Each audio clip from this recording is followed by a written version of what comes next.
ওয়াকারুজ্জামান প্রয়াত জেনারেল মোস্তাফিজুর রহমানের জামাতা।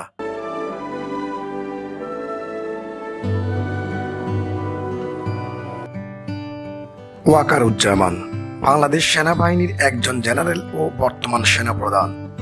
তিনি বাংলাদেশ সেনাবাহিনীর 18তম সেনাপ্রধান হিসেবে 23শে জুন 2024 সালে দায়িত্ব গ্রহণ করেন।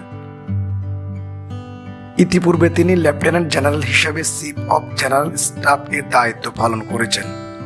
তিনি সশস্ত্র বাহিনী বিভাগের 15তম প্রিন্সিপাল স্টাফ অফিসার ছিলেন এবং এর পূর্বে তিনি সেনা সদর দপ্তরের সামরিক সচিব ছিলেন। ওয়াকারুজ্জামান 16 সেপ্টেম্বর 1966 সালে জন্মগ্রহণ করেন। তার পৈতৃক নিবাস শেরপুর জেলায়।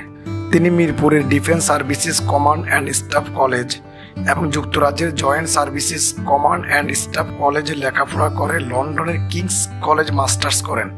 ওয়াকারুজ্জামানের স্ত্রী বেগম শারহানাজ কমলিকা।